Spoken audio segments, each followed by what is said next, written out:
우주에서는 눈부시게 빛나는 점 사이에 있는 짙은 어둠이 훌륭한 일을 하고 있어요. 블랙홀을 숨기죠. 거대하고 무엇이든 삼켜버리는 무서운 존재 말이에요. 블랙홀은 너무 칠흑 같아서 천문학자들이 이 우주 괴물에 대한 자세한 정보를 찾기가 정말 어렵습니다. 강력하고 거대한 별이 수명을 다하면 그저 흔적도 없이 사라져버리는 것이 아닙니다. 가장 가능성이 높은 시나리오 중 하나는 별의 핵연료가 고갈된다는 것입니다.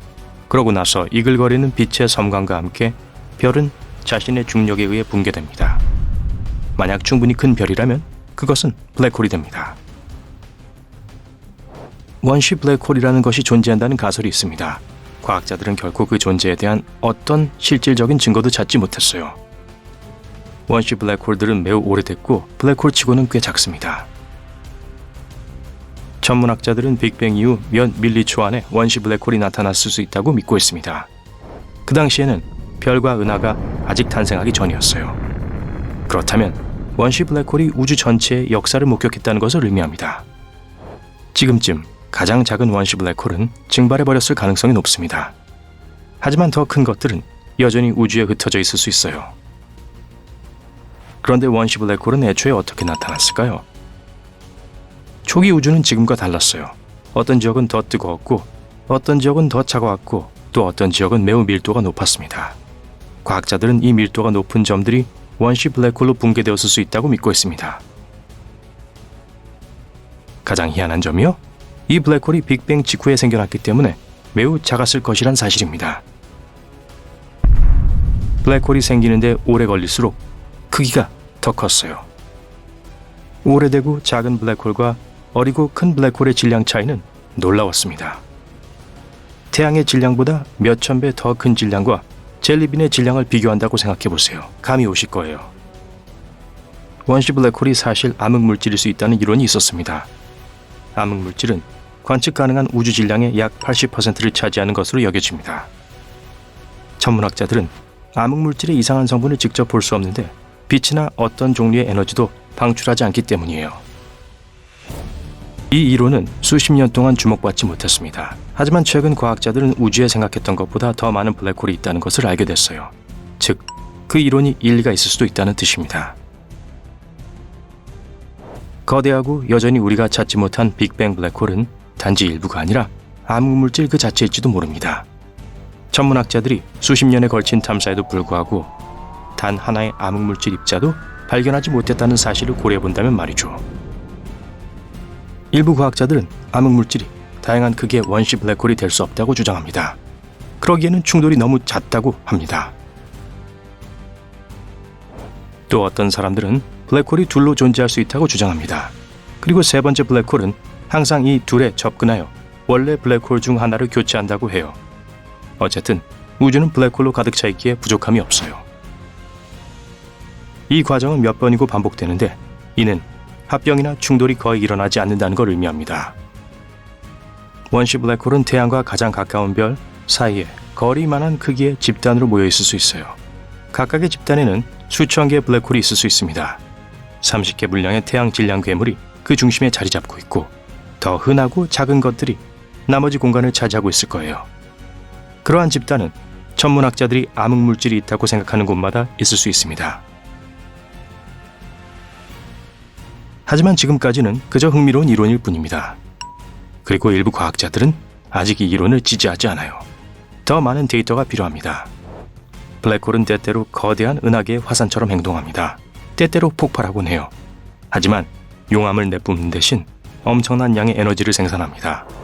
그리고 그것은 주변의 물질과 가스에 거대한 구멍을 만듭니다. 얼마 전 과학자들은 우주에서 가장 큰 분화구 중 하나를 발견했습니다. 라디오와 X선 망원경은 아주 오래전에 폭발한 초질량 블랙홀을 감지했습니다. 지구에서 약 3억 9천만 광년 떨어진 은하단에서 있었던 일이에요. 그로 인해 생긴 분화구는 사실 은하단 뜨거운 가스에 생긴 구멍이었는데 우리 은하가 15개나 들어갈 수 있을 정도 크기였어요. 와! 최근 천문학자들은 이 근방에서 가장 거대한 별 중 하나가 그냥 사라져버린 것을 발견했습니다. 이 별은 지구에서 7,500만 광년 떨어진 우주에서 맴돌고 있었어요. 보통 과학자들이 개별적인 별을 명확하게 보기엔 너무 멀리 떨어져 있습니다. 만약 정말 거대한 별이 아니라면 말이죠. 우리가 말하고 있는 바로 이 별처럼요. 이 별은 거대했고 우리 태양보다 250만 배나 더 밝게 빛났어요. 천문학자들은 2011년에 이 별의 빛을 마지막으로 보았습니다. 하지만 몇 년 후에 더 자세히 조사하기로 했을 때 그 별을 찾을 수가 없었어요. 그런 거대한 별은 보통 매우 밝은 초신성으로 사라집니다. 하지만 여기엔 아무것도 없었어요. 그래서 과학자들을 끝없이 혼란스럽게 만들었죠. 그 별이 블랙홀로 붕괴되었다는 설이 있습니다.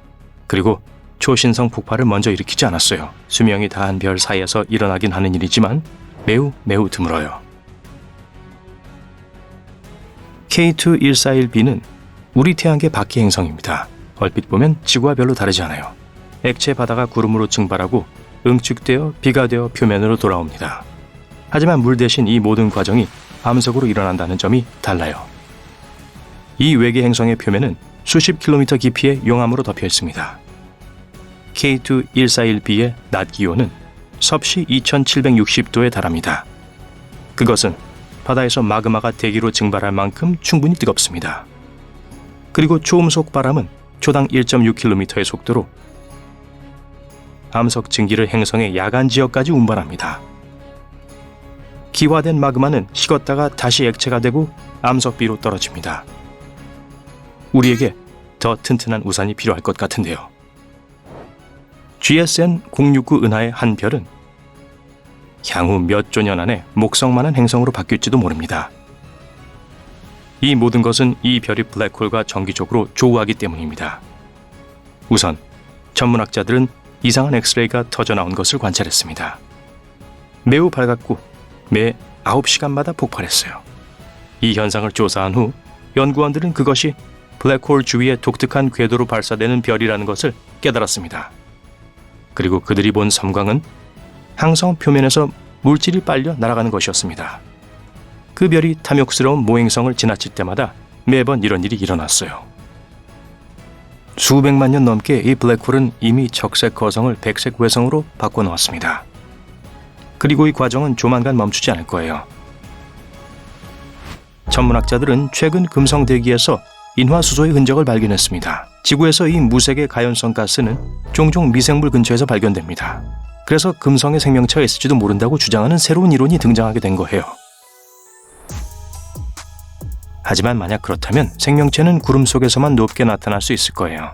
왜냐하면 어떤 생물도 금성의 극한 환경에서 살아남을 수 없기 때문이죠. 금성의 표면은 놀라울 정도로 건조하며 액체 상태의 물도 없는 데다 압력이 지구 표면보다 90배나 더 높습니다. 온도는 거의 섭씨 480도에 달해서 금속을 녹일 만큼 충분히 뜨겁습니다. 그러니까 불가능하겠죠. 메탄은 보통 생물에 의해 생성되는 가스로 2013년에 화성에서 발견되었습니다. 유럽 우주국의 마스 익스프레스 우주선은 화성 적도 근처의 게일 분화구에서 메탄을 탐지했습니다. 이 발견은 언젠가 화성에 생명체가 존재하는지 여부에 대한 답을 줄 수 있을지도 몰라요. 소행성 2019-5K는 2019년 7월에 지구에 몰래 접근하여 과학자들은 놀라게 했습니다. 최대 직경이 122m인 다소 큰 크기의 이 암석은 느닷없이 불쑥 등장했습니다. 이 행성은 불편할 정도로 가깝게 지구에 접근했는데 겨우 72,000km 떨어진 거리였어요. 그건 달까지의 거리의 5분의 1도 안 됩니다. 태양의 외층은 표면보다 훨씬 더 뜨겁습니다. 태양의 표면 온도는 섭씨 5,500도고 태양 대기층의 가장 바깥쪽인 코로나는 무려 55만 5천 도에 달합니다. 이러한 현상의 원인은 나노 섬광일 수 있습니다. 나노 섬광은 태양에서 나오는 규칙적으로 강력한 열 폭발입니다. 또 다른 이론은 태양 표면 바로 아래에 있는 층 때문이라고 합니다. 약한 자기장을 생성하는 것처럼 보이는데요. 그렇기 때문에 이 층에서 나온 에너지가 태양을 떠날 때 자기를 띤 가지와 뿌리의 그물망을 통해 코로나를 가열합니다. 달은 여전히 줄어들고 있을지도 몰라요. 지구의 자연 위성은 수억 년 전에 비해 45m나 더 작아졌습니다. 만약 내부가 계속 냉각하고 있다면 달 표면에서 지진이 일어나는 이유가 설명될 겁니다. 2019년 화성 내부를 연구하는 목적의 나사 인사이트 착륙선이 최초로 화성 지진을 기록했습니다. 이 지진은 하루 2회 정도 빠르게 일어나고 있었습니다. 대부분은 작은 규모였어요. 그런 지진이 지구에서 일어난다면 우리는 느낄 수도 없을 거예요. 지금까지 300건 이상의 지진이 감지되었습니다. 이들은 지구와 달이 아닌 다른 행성에서 일어난 최초의 지진입니다. 인사이트가 발견한 또 다른 불가사의한 현상은 기이한 자기 펄스였습니다. 매일 자정 착륙선 주변에서 일어났어요. 그 펄스가 무엇이었는지는 아직 불분명합니다. 자정이 지나면 모두 자유롭게 놀기라도 하는 걸까요? 명왕성의 대기는 표면 위로 훨씬 더 높이 올라갑니다. 지구와 비교하자면 말이죠. 또한 20개 이상의 층을 가지고 있는데 모두 얼어붙을 정도로 차갑고 극도로 응축되어 있습니다. 그런데 우리 달도 일종의 대기를 가지고 있어요. 외기권이라고 불리는데 헬리움, 네온, 아르곤으로 구성되어 있습니다. 지구의 대기보다 밀도가 10조 배 낮습니다. 거의 없는 거나 마찬가지죠.